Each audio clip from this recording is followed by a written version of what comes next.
श्री गणेशाय नमः। श्री सरस्वत्यै नमः। श्री वेदपुरुषाय नमः। श्री गुरुचरणकमलेभ्यो नमः। हरि ओम। गुरुर्ब्रह्मा गुरुर्विष्णु गुरुर्देवो महेश्वरः। गुरुर्साक्षात् परब्रह्म तस्मै श्री गुरवे नमः।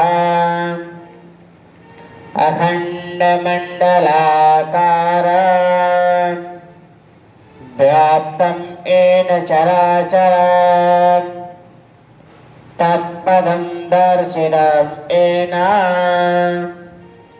तस्मै श्री गुरवे नमः।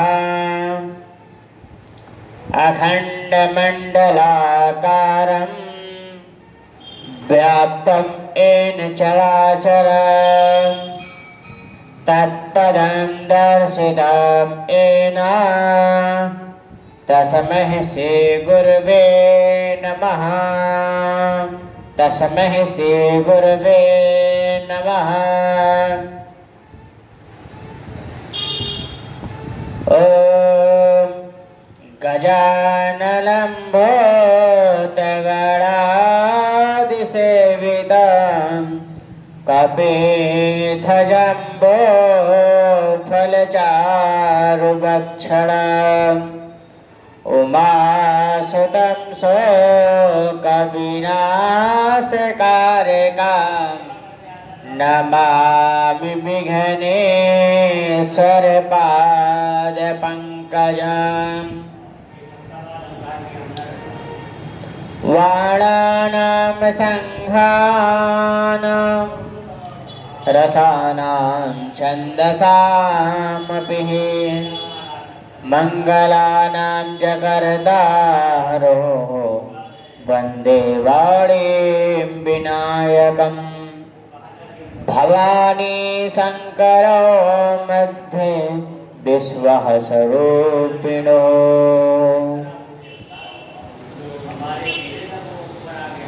आज विगत दिन हम आप कथा को श्रवण कर रहे हैं। द्वितीय दिवस की कथा की बेला में बैठे हुए हैं हमारे सभी श्रोतागण भक्तजन। हमारी भारतीय संस्कृति गौरवमयी वासमय श्रद्धा माताएं तथा गौरव स्वरूपा बहनें, हमारे इस ध्वनि के माध्यम से यहाँ तक मेरी आवाज़ जा रही है, उन सबके हृदय में विराजमान राधा रानी के युगल चरणों में ये दास कोटि कोटि प्रणाम कर रहा है। तो आज बड़े सौभाग्य की बात है, श्रीमद् भागवत महापुराण कानपुर क्षेत्र दादा नगर में सुनने का सभी श्रोतागण को सौभाग्य प्राप्त हो रहा है। ये हमारी देन नहीं है, ये तो बाके बिहारी लाल की देन है। और हमारी कथा के हमारे मौनी बाबा के युगल चरणों में मैं अपनी कथा को रसपान सुनाना चाहता हूँ। ये बड़े सिद्ध पुरुष संत हैं, इनके विषय में आपको बताने का बहुत कम, इतनी तपस्या इतनी सिद्धि किए हैं, क्या बताएं। ऐसे महासंत पुरुष के चरणों में हमारा कोटि कोटि प्रणाम। ये जो सिद्ध मंदिर आज दादा नगर 46 की मोहिनी बाबा धर्मांतरिष्ट आश्रम के नाम से जाना ही जा सकता है। तो आज हम अपनी वाणी को शुद्ध करने के लिए बाबा मोहिनी बाबा के युगल चरणों में ये दास कोटि कोटि प्रणाम कर रहा है, और बाके बिहारी लाल की चरणों में ये दास कोटि कोटि प्रणाम कर रहा है। तो भगवान की कथा सुनने के लिए हम भगवान नाम हरि संकीर्तन करेंगे। उसके बाद भगवान की हरि कथा, हरि भजन, हरि सुंदर आपको सुनाने का अवसर प्राप्त होगा। बोलिए वृंदावन बिहारी लाल की जय हो। राधा रानी सरकार की जय हो।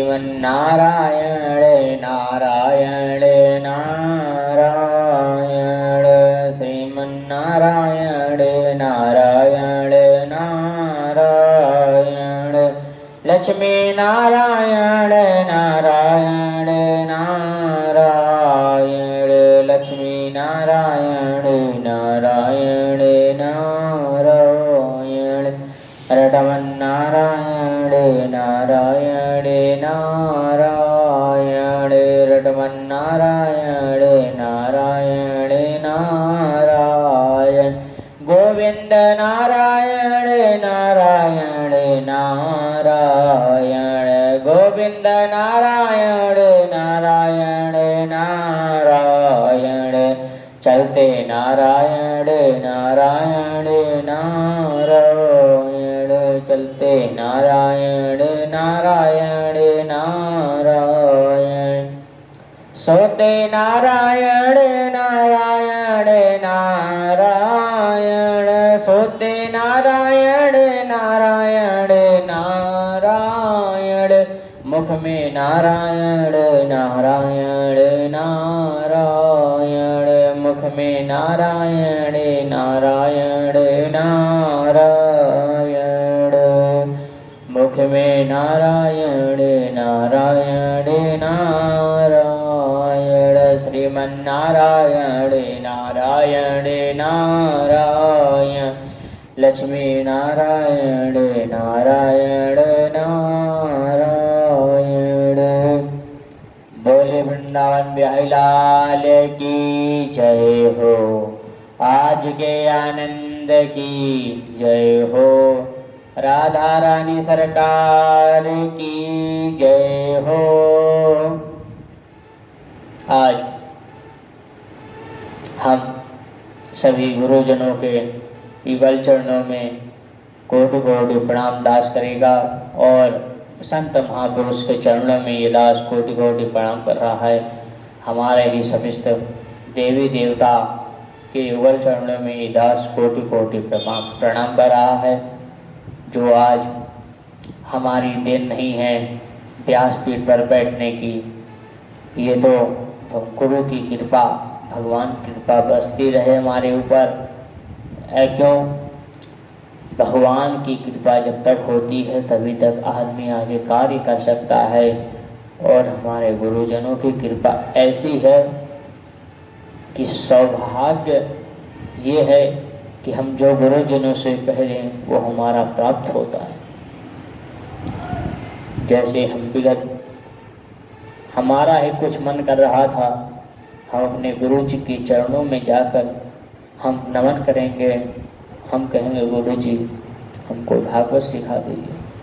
तो गुरुजन हमको भागवत सिखाए। हम गुरुजनों का तो नाम ले नहीं सकते अपने मुख से, क्योंकि गुरु जो होता है वो भगवान होता है। आज ये सब भगवान की देवी देवता समस्त गुरुजनों माता पिता की आशीर्वाद है, जो आज व्यासपीठ पर कहकर सभी श्रोतागण को कथा सुनाने का अवसर प्राप्त हो रहा है। अगर भगवान सभी देवी देवता गुरुजनों की माता पिता की महापुरुष चरणों का हमको आशीर्वाद प्राप्त न होता तो आज हम व्यासपीठ पर कथा को रसपान न करा सकते। जब तक हम तो कहेंगे हमारे गुरुजन, हमारे संत महापुरुष, हमारे माता पिता हमको आशीर्वाद प्रदान करते रहना है। ऐसे आगे ही कार्य कथा का सौभाग्य प्राप्त होगा सुनने का या सुनाने का। ये हम श्रोतागण को नहीं सुना रहे हैं श्रीमद् भागवत। ये समझ लेना कि सुन तो रहे हो आप, ये समझ लेना भगवान को व्यास जी सुना रहे हैं।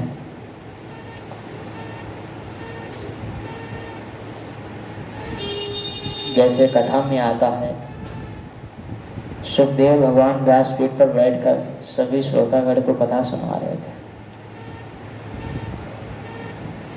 यह नहीं होता है।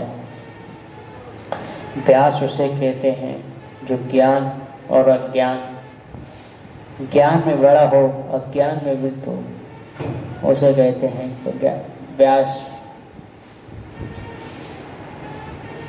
आप समझते हो कि जो पंडित जी कार्यक्रम करते हैं करवाते हैं, ये पैसा ही लेने के लिए कार्यक्रम करवाते हैं। ये मत सोचिएगा आपके मन में हृदय में कि पंडित जी पैसा लेते हैं। आज गुरुकुल में आप चले जाइए, 8 साल के बच्चे ये वेद पाठ, यजुर्वेद पाठ, सामवेद पाठ, ऋग्वेद पाठ, अथर्ववेद पाठ ये सब कर रहे हैं। श्रीमद् भागवत का ज्ञान, कोई संगीत का ज्ञान कर रहा है। अलग अलग अगर आप अपने बालक को सोचते हैं, देखिए कितने 8 साल का बालक अपने माँ बाप से दूर होकर कितनी पढ़ाई कर रहा है, ये उनकी तपस्या है। यही तपस्या का आगे फल प्राप्त होता है। तो हम बड़े ही दिनों से, बड़े ही सालों से हमारा हृदय से और मस्तिष्क से हमारा था कि हम श्रीमद् भागवत कथा का गान सुनाएंगे और गान करेंगे। तो हम श्री वृंदावन धाम गए, हमारे गुरुजन मिल गए थे। तो हम गुरुजनों के चरणों में लेटकर प्रणाम किए कि गुरुजी हमको आपसे भागवत पढ़नी है। गुरुजी ने कहा ठीक है पढ़ो। ये जो आज हर देश में पाठशाला चल रहा है,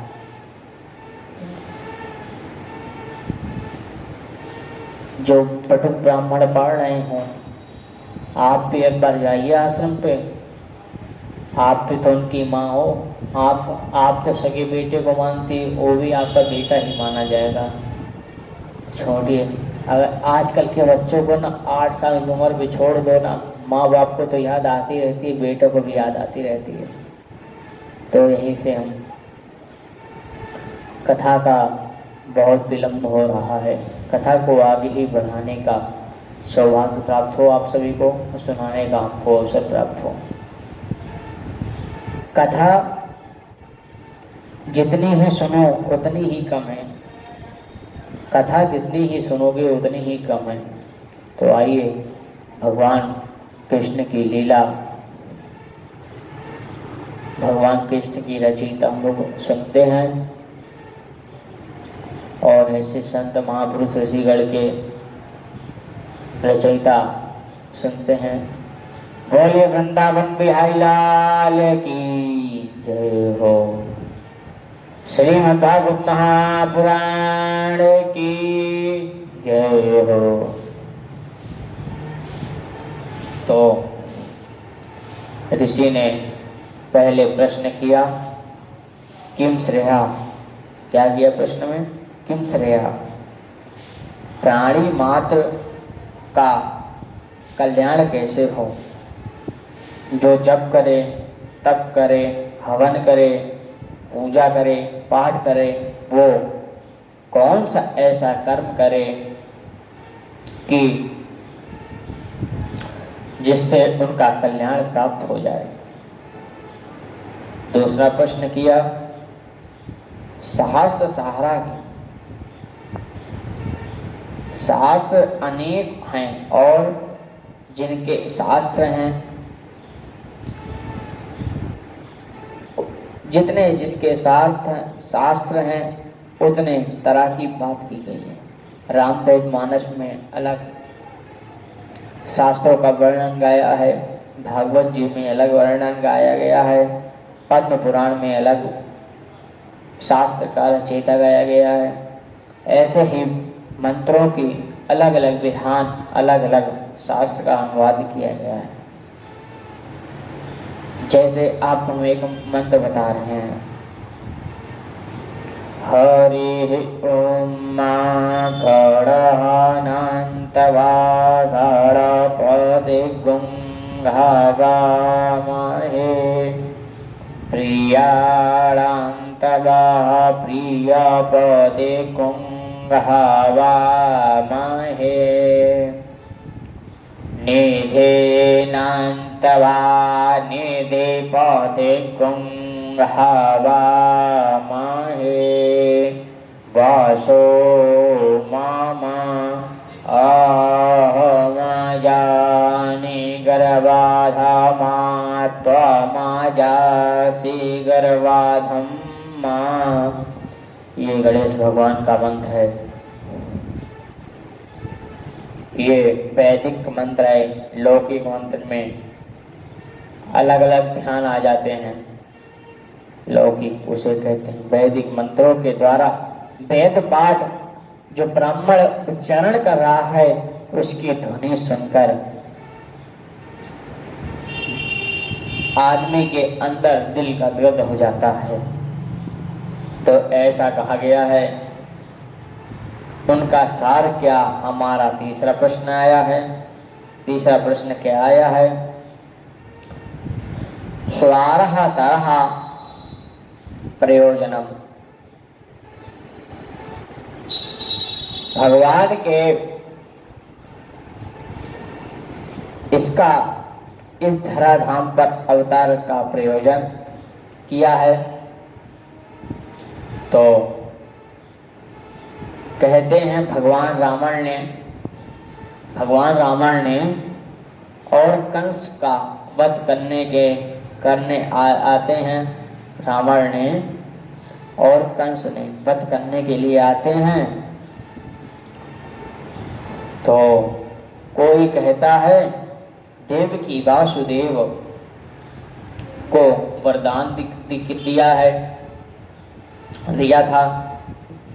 कोई कहता है ब्रज गोपियों के लिए आते हैं। तो आप मुझे स्पष्ट रूप से बताइए कि भगवान के लिए आते हैं कि नहीं, कि भगवान इस धराधाम से अवतार लेने का क्या मुख्य प्रयोजन है। तो हमारा चौथा प्रश्न आता है किम कार्यः किम कर्मः किम कार्यः। भगवान ने अवतार लेकर कौन कौन, हमारा पांचवा प्रश्न आया। भगवान के अवतार लेकर कौन कौन सी लीला की है। उसके बाद पांचवा प्रश्न आता है केवताश्चा। भगवान के इस धराधाम देश बताए गए हैं। तो कोई 18वां कहता है, कोई 16वां कहता है, तो कोई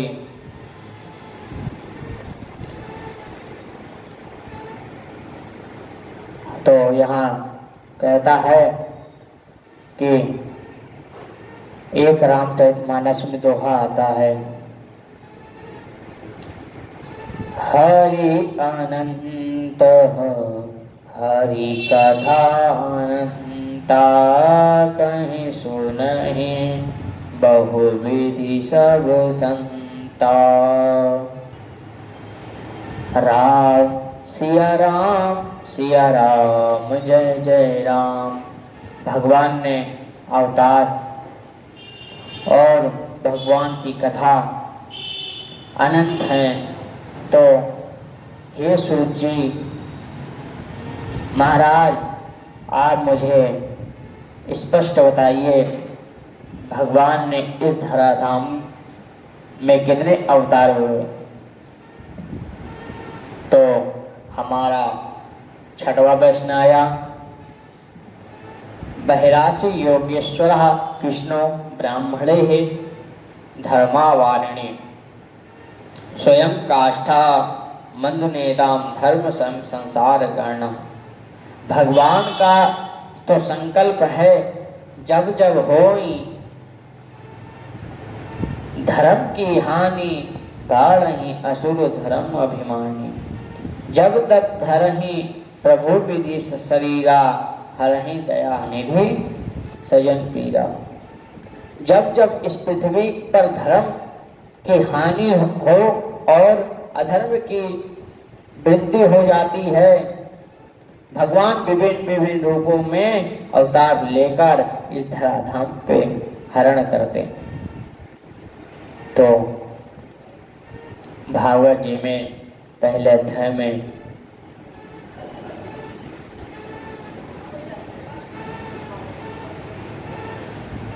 और एक आता है श्लोक,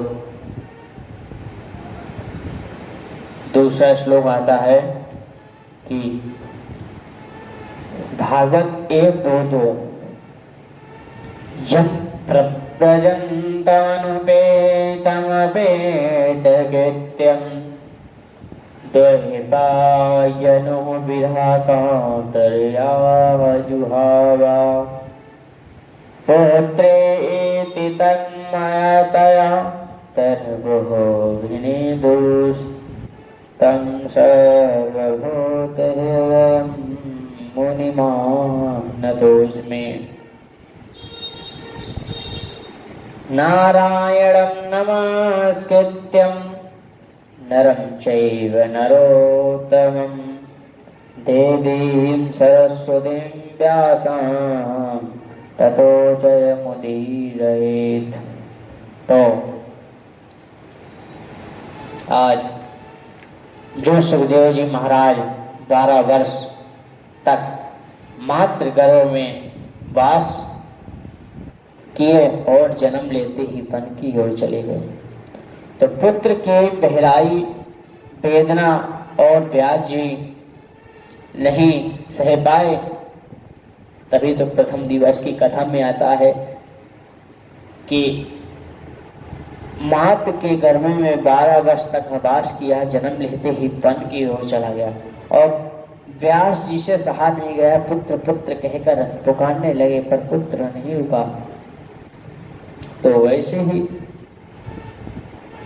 तो पुत्र पुत्र कहकर पुकारे तो उनको उनकी ओर से वृक्षों ने जवाब दिया, हे व्यास जी महाराज, आपके नजरों आप कहाँ जा रहे हो। ऐसा सर्वभूत हृदय से सुखदेव जी के चरणों में बारंबार प्रणाम करते हैं। तो जिन्होंने इस संसार रूपी सागर का पार जाने के लिए संपूर्ण शास्त्रों का सारे भूत इससे मद्भागवत रूपी अध्यात्म दीपक और को प्रकाशित करता है, ऐसे सुखदेव जी के चरणों में कोटि कोटि ये दास प्रणाम कर रहा है। भगवान नर और नारायण, माँ भगवती सरस्वती और व्यास जी महाराज को प्रणाम किए। हम लोगों के भी हाथ जोड़कर गुरुदेव भगवान का ध्यान करते हैं। कौन सा ध्यान किए? गुरुर् ब्रह्मा गुरुर्विष्णु गुरुर्देवो महेश्वरः गुरुर्साक्षात् परब्रह्म तस्मै श्री गुरुवे नमः। अखण्डमण्डलाकारं व्याप्तं येन चराचरं तत्पदं दर्शितं येन तस्मै श्री गुरुवे नमः। देखो आज सूर्य जी महाराज कहते हैं, ऋषि मोंदिदः सुधा प्रैष्ठो हम भरते लोगे मंगल हम। आप लोग कल्याण की बात बड़ा सुंदर प्रश्न किए हैं। सेवे पुरुषां पुण्य धर्म यदो भक्ति दोक्ष्य से। प्राणी मात्र के कल्याण के लिए सबसे बड़ा अच्छा साधना है, जिसमें अध्यक्ष भगवान का के चरणों में उसकी सेवा भक्ति की हो जाए। नारायण भक्ति सूत जी से नारद जी कहते हैं, नारायण भक्ति सूत्र में नारद जी कहते हैं, भक्ति काल सर्वापि नहीं, भक्ति तो निष्काम ही होना चाहिए। तर्पण होई करहि विधि नाना, विप्रजी नहीं देहि बहुदाना। राम सिया राम सिया राम जय जय राम। राजा राम सिया राम जय जय राम। खूब करिए, खूब तक करिए, खूब करिए, ब्राह्मणों को भोजन करवाइए, उन्हें खूब दान दीजिए। इतना कुछ करने के बाद से वरदान मत मांगिए कि मेरे नारद जी मेरे नती नाती पोते हो जाए, हमारी फैक्ट्री बढ़िया चल जाए, बल्कि भगवान से ये मांगिए। कहते हैं ना कि भगवान ब्राह्मण से पूजन पाठ हर हफ्ते करवाना ही चाहिए। हफ्ते नहीं करवा पा रहे तो हर महीना पूजा पाठ कोई ना कोई रखना चाहिए। कोई ना एक भगवान सत्यनारायण की कथा रख लो, या कोई छोटा हवन रख लो, या कोई रुद्राभिषेक रख लो। क्यों? इससे धन की प्राप्ति होगी और लाभ मिलेगा। ब्राह्मण एक वो मनुष्य है कि जिन श्रोतागण को दुखी मन से सुखी मन कर देता है, वही ब्राह्मण। इसीलिए धराधाम पे ब्राह्मण का गान किया जाता है। अगर एक बात बताइए, अगर ब्राह्मण न होते तो पूजा पाठ कौन कराता? ब्राह्मण की संति आरती कौन करता? ब्राह्मण अगर ना होता तो अनुष्ठान कैसे होता? आपकी ग्रह खराब हो जाए तो आपका अनुष्ठान कैसे होता? हर देश में ब्राह्मण का रहना जरूरी कर्तव्य कहा गया है। आज बड़े बड़े विद्वान हर देश में पधार गए हुए हैं। दूर दूर से विद्वान आकर, कोई बनारस से आया हुआ है, कोई काशी से आया हुआ है, कोई वृंदावन से पढ़ के आया हुआ है, कोई उज्जैन से पढ़ के आया हुआ है, कोई प्रयागराज से पढ़ के आया हुआ है। इतने दूर दूर से ब्राह्मण तपस्या करके अपनी एकार्थ मन में पढ़ करके आज वो बड़े विद्वान बन गए हैं। आप सोचते हैं कि छोटे बालक हैं, अभी तो इनसे पूजा कराने लायक नहीं है। ये कुछ सोचना, आपके मन में जो भरा हुआ है उसको निकाल देना। जो आपके मन में भरा हो वही निकाल लेना। जितने छोटे ब्राह्मण होते हैं ना, उनकी आवाज उतनी बुलंद होती है। मैं तो कहता हूँ शास्त्र के अनुसार कि ब्राह्मण को धूम्रपान नहीं करना चाहिए। आज कल का ऐसा कलयुग ऐसा हो गया है कि बिना गुरुजन के मुखार बिंद से मंत्र का उच्चारण कर रहे हैं, उनसे ही उनका पूजन पाठ हो रहा है और विद्वान से ज्यादा उनको माना जा रहा है। तो ये जो विद्वान पढ़ के आज अपनी शक्ति को बलवूत करके आए हुए हैं धराधाम पे, वो कोई ना कोई एक भगवान का दर्शन करके ही आए होंगे। क्यों? आज इतना भगवान ने उनको पैसा दिया था, जो आज धराधाम पर खड़ा होके ये विद्वान बनकर उसने दिखाया है, माँ बाप का नाम ऊंचन और रोशन करके दिखाया है। आप सोचिए, एक बात देखिए कि बागेश्वर धाम जी महाराज हमको उनको दर्शन नहीं प्राप्त हुआ है, सौभाग्य की ये तो उनकी कृपा रहेगी तभी दर्शन प्राप्त होगा उनका। कितनी बाल अवस्था से लेकर भगवान हनुमान जी महाराज का सिद्धि करके आज उनके गद्दी बैठ जाते हैं ना, कहीं भी लाइन लग जाती है आदमी की।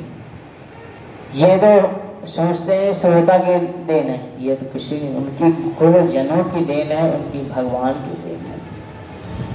उनके गुरुजन हैं परम पूज्य रामभद्राचार्य महाराज, शंकराचार्य जी होगी, जिनका अयोध्या में विश्व विद्यालय चलता।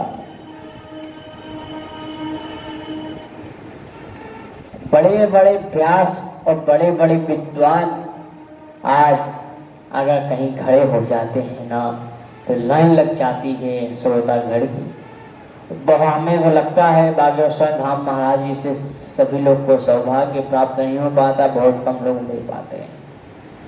तो ऐसा आगे कथा की ओर बढ़ाते हैं। सब कहीं मांगहि एक फलो, राम चरण रति होई, तिनके मन मंदिर बसहु, सिया रघुनंद रोदो। कि आपके श्री चरण में मेरी रति हो जाए।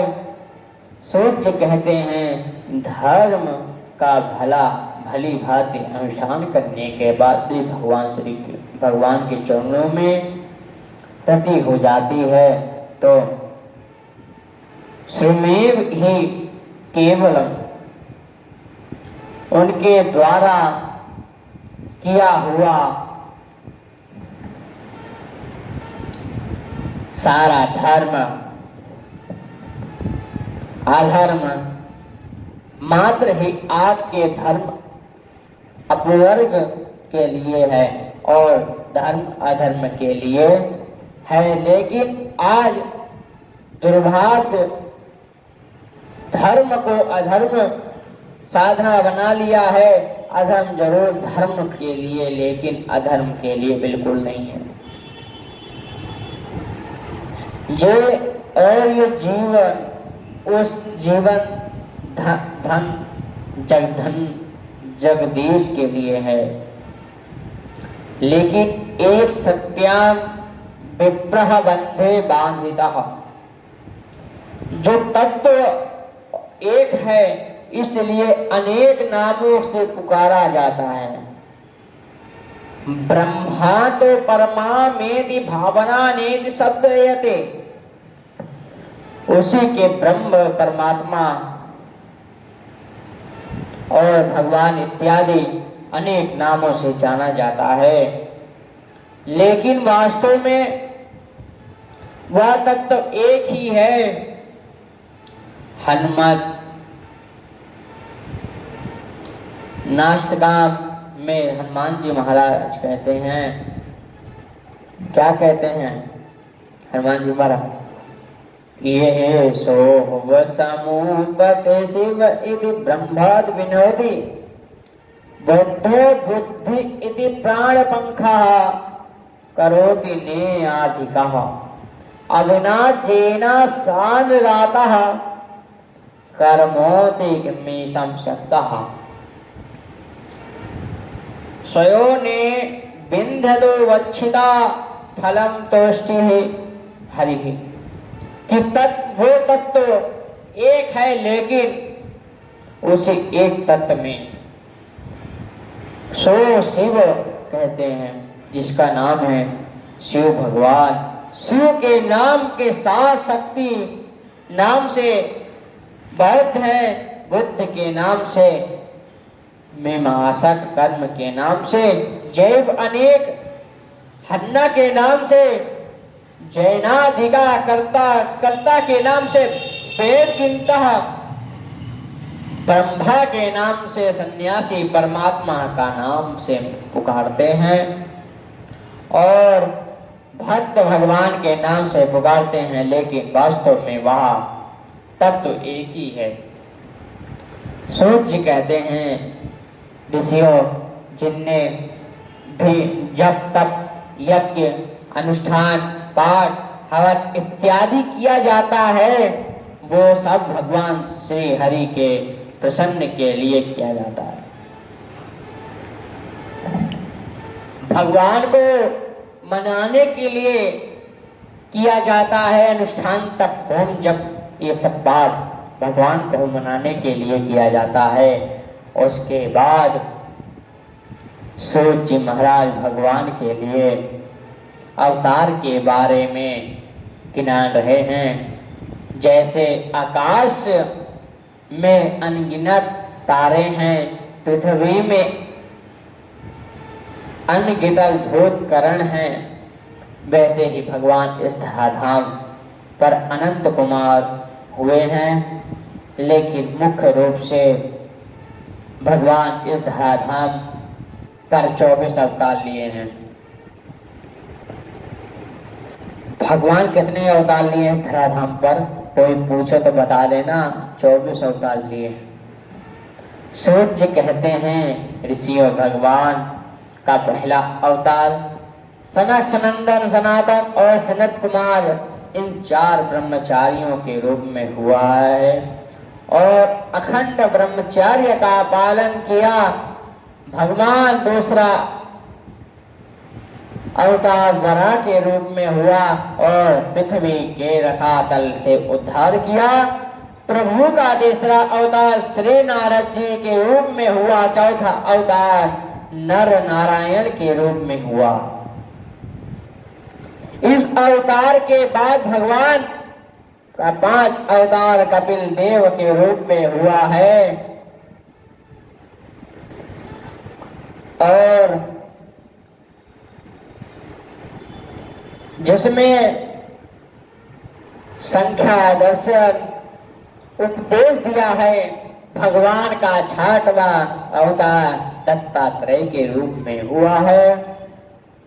7वीं बार यज्ञ के रूप के लिए 8वीं बार ऋषि देव के रूप में आए। 9वीं बार पृथु जी महाराज के रूप में आए और पृथ्वी का दोहन किया। 10वीं बार मत्स्य के रूप में अवतार लिए। 11वीं बार जिसे कहते हैं 11, हम 11वीं बोलते हैं, कश्यप के रूप में अवतार आए और चंद्रमाल पर्वत में अपने पेट पर धारण करके 12वीं बार धन्वंतरी के रूप में सागर मंथन का अमृत का कलश लेकर प्रकट हुए। 13वीं बार मोहिनी के रूप में किए और 14वीं बार नरसिंह भगवान के रूप में अवतार लिए और हिरण्यकश्यप के हृदय को चीरकर प्रहलाद जी राक्षस किए। 14वीं बार नरसिंह के रूप में अवतार लिए और हिरण्यकश्यप की छाती को जैसे राम भगवान ने अपनी छाती को चीरा, राम सीता निकले हैं, वैसे नरसिंह हिरण्यकश्यप के हृदय में को चीरकर प्रहलाद जी रक्षा किए। और 15वीं बार भगवान वामन के रूप में अवतार लिए। भगवान 16वीं बार परशुराम के रूप में हुआ और 81 और 27वीं बार व्यास के रूप में अवतार हुआ, जिन्होंने वेदों का व्यवस्थित किया। 18वीं बार से राम जी का रूप से अवतार लिया और रावण जी का वध किया। 19वीं बार बलराम का और 20वीं बार भगवान श्री कृष्ण के अवतार लिए। भगवान 81वीं बार इस धरती में पाप क्षत्रियों का वहन किया और जिसमें मंथा 81 अवतार कीटक देश का 5 देश कहा है, जिसमें मंथन भी आता है। आज पुत्र बुद्ध के रूप में होगा भगवान का 22वां अवतार कलयुग के अंदर। अनंत में अबलम ग्राम मुरादाबाद विष्णु यश नाम ब्राह्मण के यहाँ कलिक रूप में अवतार होगा और भगवान एक से सेवा अश्वर होंगे आएंगे, सारे दृष्टांतों का सार करेंगे कि पृथ्वी पर पुनः सतयुग प्रारंभ हो जाएगा। सोचिए महाराज भगवान का इस 22वां अवतार घोषणा करते हैं। हंस और हंसुरीव को मिलकर भगवान के 24 अवतार होते हैं। जो भगवान के इन अवतारों का स्वयं प्रातः पाठ करता है वो बड़े बड़े दुखों से नष्ट हो जाता है, छूट जाता है। बड़े बड़े दुखों से छोड़कर सुख की प्राप्ति होती है। सूर्य जी कहते हैं भगवान ने इन 24 अवतारों में कोई अवतार तो कोई आशिक अवकाश अवतार लिए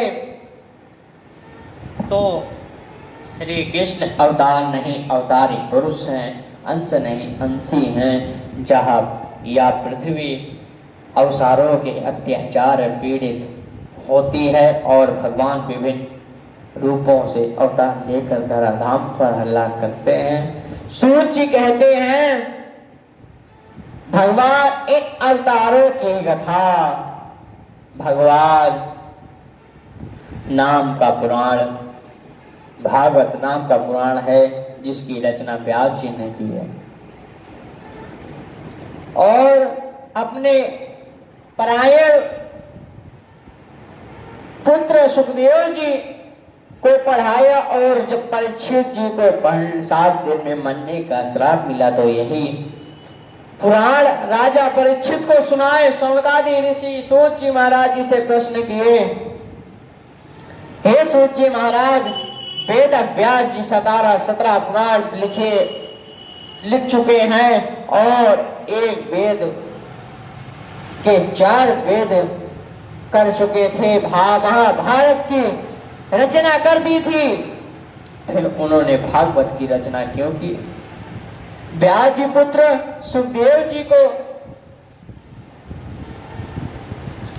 समुद्रिका थे, निपल्क थे, हिन्नापुर में नामत्यम का जन्ना जड़ बता विचार कर रहे थे राजा परीक्षित। उन्हें तो पढ़ाने और हमारे तीसरा प्रश्न है, परीक्षित तो पांडवों में वंशी के पांडव बड़े ब्राह्मण भक्त के फिर पंडित। परीक्षित ने समीप ऋषियों को अनेक से अनेक अपराध कर दिए, जिसमें ऋषि कुमार का कौन सा ऐसा अपराध दिया जिसमें ऋषि कुमार ने अनेक 7 दिन में मरने का श्राप दे दिया। हे गुरुदेव, आप मुझे बताइए व्यास जी भागवत में क्या रचना क्यों की है, सुखदेव जी क्यों पढ़े और परीक्षित को क्यों 7 दिन में मरने का श्राप मिला।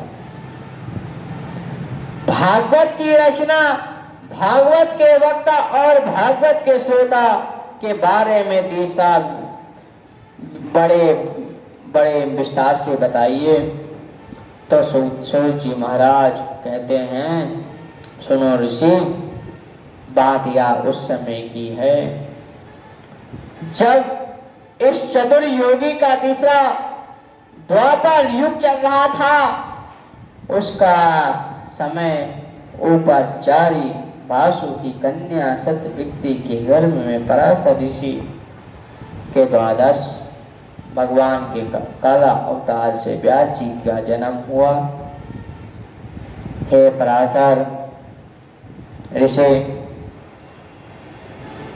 के पुत्र हैं, इसलिए उनके पराशर भी कहते हैं। बद्रिका आश्रम के बारे में वेद का फल खाकर तपस्या किए जिन्होंने कहे बद्रिका आश्रम कहते हैं।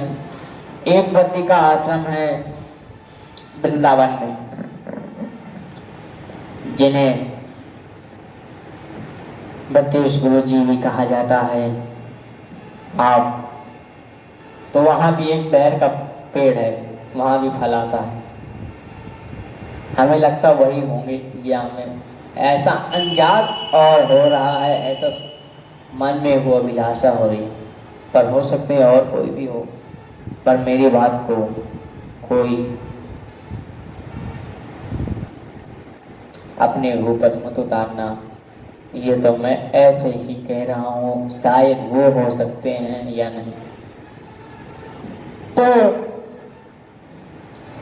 इन्होंने वेद और ब्राह्मणों पर अनुग्रह करने के लिए वेदों का विस्तार किया है, इसलिए उन्होंने वेद अभ्यास कहते हैं। यमुना जी श्री कृष्ण द्वीप में इसका जन्म है, द्वीप में जन्म हुआ इन्हें, इसलिए इनका कृष्ण द्वैपायन भी कहते हैं, द्वैपायन। एक बार की बात है, सूर्योदय के समय व्यास जी श्री सरस्वती नदी के किनारे बैठकर भगवान का भजन तपस्या कर रहे थे, ध्यान कर रहे थे। और व्यास जी के मन में बड़ा अशांत हुआ था। व्यास जी ने विचार करने लगे कि मैंने गुरु ग्रंथ का गोविंद का आशा का पालन किया, लेकिन लोगों की आयु वृद्ध हो गई है। मदन देखकर एक वेद 4 भाग कर दिए हैं और पुराण लिख दिए हैं, यहाँ तक कि स्त्री शुद्ध और अधम द्विज इनका श्रुति के अधिक नदी हैं, जित नहीं है इनका भी कल्याण कैसे होगा। इस भावना से व्यास जी महाभारत की रचना किए करके वेद को अधर अर्थ को खोलते ही फिर भी व्यास जी कहते हैं, सोच रहे थे मेरा मन अशांत संतुष्ट क्यों नहीं है। व्यास जी सोच रहे थे मेरे मन को संतुष्टा पास नारद जी आए क्यों नहीं है। तो व्यास जी ये सोचकर उसी समय अनेक पास नारद जी के पास आए। पूजा मसान विधि बोले, सुरवर पूजित देवी देवता द्वारा पूजित हैं। जब नारद जी सुख पूर्व बैठ गए तो व्यास जी बोले, अरे पराशर जी का क्या कहते हैं, पराशर जी क्या कहते हैं, बड़े उदास लग रहे हो। उनका तो अब तो आपकी जुदासा पूर्ण हो जाए, हो जाएगी। आपने तो लोक के हित के लिए एक वेद को 4 भाग में कर दिया। एक शुक्ल यजुर्वेद, अथर्ववेद, सामवेद, ऋग्वेद के नाम से जाना ही जा सकता है। अनेक अनेक देश में चारों वेद की रचना की गई है। आज तो एक कोई देश में आप चले जाओ, श्रीमद् भागवत कथा का और राम कथा का, पुराणों का ज्ञान, चारों वेदों की रचना की गई है। किसी देश में आप चले जाइए पढ़ने के लिए, विद्वान होकर ही आएंगे, अज्ञान होकर नहीं आएंगे, ज्ञानी बन के आएंगे। तो फिर वे आप उपदेश और व्यास जी बोले, महाराज सत्य असत्य ही कह रहे हैं, लेकिन स्वयं आप अपनी उदासी का कारण नहीं जानता। जब सूर्य की तरह पूरे त्रिलोक का विचरण करते रहते हो, वायु की तरह आपकी संपूर्ण प्राणियों की साक्षी है। तो आपसे ही पूछता हूँ, अपनी खिन्नता का कारण नारद जी बोले व्यास जी, नारद जी बोले व्यास जी, अपने भी एक बरसारियों का तो गुणगान बहुत किया, लेकिन दूल्हे का गुणगान नहीं किया। मुझे लगता है जिस तरह अपने अधर्म आदि पुरुषार्थ का निर्माण किया है, न तथा वासुदेवस्य महिमा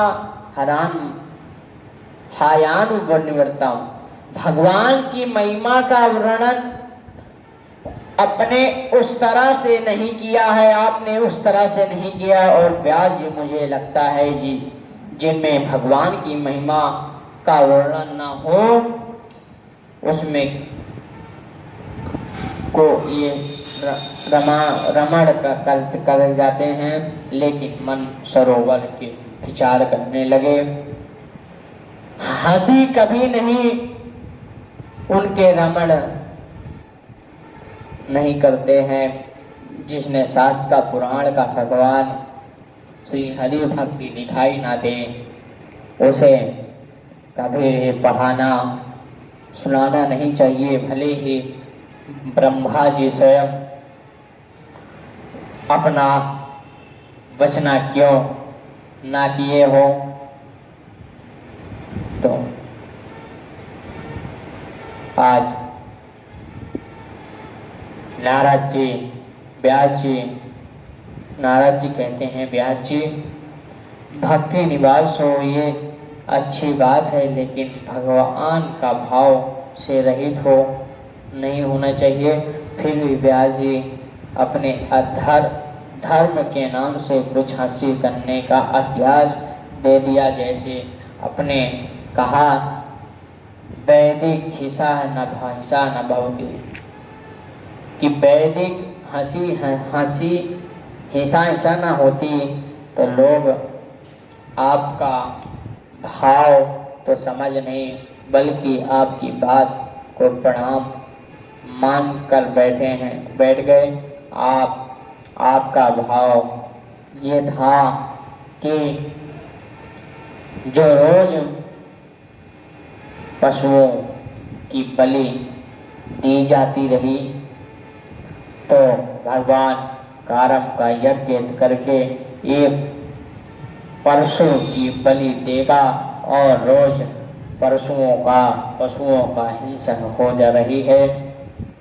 तो वो तो बच गए, लेकिन लोग अनेक भाव समझ नहीं प्रणाम मानकर बैठ गए।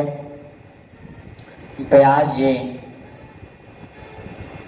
आप भी खिन्नता की यही कारण है, खिन्नता का यही कारण है कि जिस तरह आपने अधार्मिक पुरुषों का निर्माण किया है, उस प्रकार से अपने भगवान का वर्णन किया है। आप भगवान की महिमा का वर्णन कीजिए। आपके स्वयं अपनी बात बताता हूँ। आज हम अपनी वाणी को मौनी बाबा महाराज के युगल चरणों में प्रणाम कर रहे हैं। ये वाणी जितनी देर हमारी पुकार बिंद से चली है, आज वो मौनी बाबा के युगल चरणों में कोटि कोटि प्रणाम। तो कथा का रसवान आप सभी को बहुत लोग का सौभाग्य प्राप्त हुआ है। ऐसे ही चाहते हैं कि कथा का रोज रसपान हो जाए। कथा जितनी ही सुनो उतनी ही कम है। कथा को चाहे 2 महीने का हो चाहे 1 साल लगाओ, कथा का तो गान करना ही चाहिए। कथा की महिमा को सुनाना चाहिए, सुनना चाहिए, उतारना चाहिए अपने मन को। तो भगवान नाम उच्चारण हरि संकीर्तन हो जाए। श्री राम जय जय राम, श्री राम जय जय राम, श्री राम जय जय राम, श्री राम जय जय राम, श्री राम जय जय राम, श्री राम जय जय राम, श्री राम जय जय राम, श्री राम जय जय राम, श्री राम जय जय राम,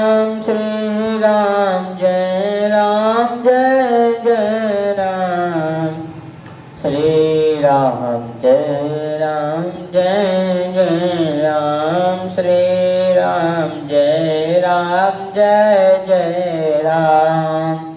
बोलिए मध्यार प्रसव श्री रामचंद्र भगवान की जय हो। आज के आनंद की जय हो। तो आज बताया था बड़े महापुरुष मौनी बाबा जी महाराज, जिनने बैठकर बिना जल बिना भोजन का तपस्या की है। कहा गया कि भगवान मौनी बाबा जी महाराज 1 साल तक का जल का ग्रहण नहीं किए। और सोचो, जल का ग्रहण न किए आदमी तपस्या कर रहा है जीवित रहकर। उनने अपना ही सुन लो, जीवित में ही भगवान की तपस्या इतनी की थी, अपने आप तपस्या से आत्मा शांत कर दिए। वो भी बैठकर तपस्या कर रहे थे, भगवान की तपस्या कर रहे थे। कुटिया में बैठकर अपने आप शरीर को शांत कर लिए। ऐसे महापुरुष के चरणों में मेरा तो कोटि कोटि प्रणाम। ये बड़ी सिद्ध मंदिर है। जैसे भगवान की हरि इच्छा हरि संकीर्तन करने का सौभाग्य प्राप्त होता है। आइए भगवान की जयकारों का निर्माण करते हैं। धर्म की जय हो, अधर्म का नाश हो, प्राणियों में सद्भावना हो, विश्व का कल्याण हो, गौ हत्या बंद हो, गौ माता की जय हो,